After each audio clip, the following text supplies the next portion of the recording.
ಬಿಸಿಲ ನಾಡು ವಿಜಯಪುರದಲ್ಲಿ ದಿನದಿಂದ ದಿನಕ್ಕೆ ಬಿಸಿಲ ತಾಪಮಾನ ಹೆಚ್ಚಾಗ್ತಾ ಇದೆ. ಹೀಗಾಗಿ ಅಲ್ಲಿನ ಜಾನುವಾರುಗಳಿಗೆ ಕುಡಿಯುವ ನೀರಿನ ಸಮಸ್ಯೆ ಉಂಟಾಗ್ತಿದೆ.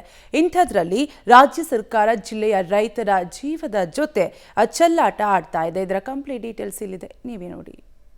ವಿಜಯಪುರ ರೈತರ ಜೊತೆ ರಾಜ್ಯ ಸರ್ಕಾರ ಚೆಲ್ಲಾಟ. ವಿರೋಧದ ಮಧ್ಯೆ ಮತ್ತೆ ಆಲಮಟ್ಟಿಯಿಂದ ನೀರು ಹೊರಕ್ಕೆ. 26 ಕ್ರಸ್ಟ್ ಗೇಟ್ ಮುಖಾಂತರ ನೀರು ಬಿಡುಗಡೆ.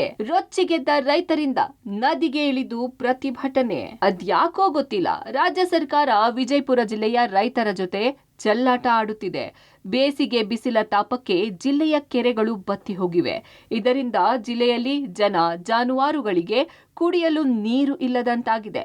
ಇಂಥದ್ರಲ್ಲಿ ರಾಜ್ಯ ಸರ್ಕಾರ ದೋಸ್ತಿ ಹೆಸರಲ್ಲಿ ಒಂದು ಬಾರಿ ಆಲಮಟ್ಟಿ ಜಲಾಶಯದಿಂದ ನೀರು ಹೊರಬಿಟ್ರೆ, ಇದೀಗ ಮಾನವೀಯತೆ ದೃಷ್ಟಿಯ ಹೆಸರಲ್ಲಿ ನೀರನ್ನ ಹರಿಬಿಡುತ್ತಿದ್ದಾರೆ. ಇದನ್ನ ವಿರೋಧಿಸಿ ರೈತರು ಕೃಷ್ಣಾ ನದಿಗೆ ಇಳಿದು ಆಕ್ರೋಶ ಹೊರಹಾಕಿದ್ದಾರೆ. ನಮ್ಮ ಜಲಾಶಯದ ನೀರನ್ನ ಖಾಲಿ ಮಾಡಲಿಕ್ಕೆ ಸರ್ಕಾರ ಹೊಂಚಾಕಿದೆ.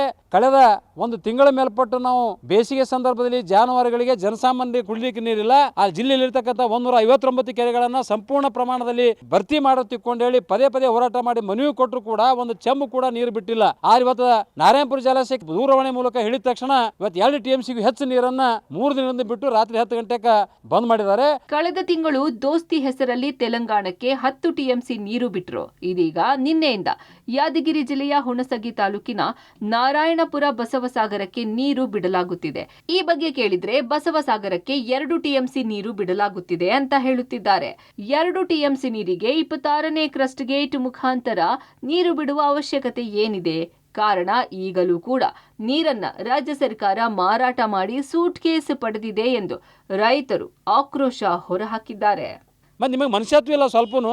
ಇನ್ನೂ ಕೂಡ 2 ತಿಂಗಳು ಬೇಸಿಗೆ ಒಂದು ಬಿಸಿಲಿನ ಪ್ರಕೃತಿ ಹೆಚ್ಚದ. ಮತ್ತೆ ಬೇಸಿಗೆ ಕಳಿಬೇಕು ಹೆಂಗಂತಕ್ಕಂಥದ್ದು ಒಂದು ರೈತರು ಚಿಂತೆಯಲ್ಲಿದ್ದಾಗ ಇವತ್ತು ನಮಗೆ ನೀರು ಕೊಡದೈತೆ ಎಲ್ಲ ನೀರು ಹಾಳು ಮಾಡಿರಪ್ಪ ಅಂದ್ರೆ ಯಾವ ಕಾರಣಕ್ಕಾಗಿ ಈ ರೀತಿ ದ್ವೇಷ ಮಾಡತ್ತೀರಿ ನಮ್ಮ ಅವಳಿ ಜಿಲ್ಲೆ ರೈತರ ಮೇಲೆ? ಇನ್ನು ಮುಂಬರತಕ್ಕಂಥ ದಿನಗಳಲ್ಲಿ ಒಕ್ಕಂಡ ಕರ್ನಾಟಕ ರೈತ ಸಂಘದಿಂದ ನಿಮಗೆ ಏನು ಪಾಠ ಕಲಿಸಬೇಕಂತ ನಾವು ತೀರ್ಮಾನ ಆಗಿದ್ದೇವೆ. ಒಟ್ಟಾರೆ ವಿಜಯಪುರ ಬಾಗಲಕೋಟೆ ಜಿಲ್ಲೆಯ ರೈತರು ಕಂಗಾಲಾಗುವಂತಾಗಿದೆ.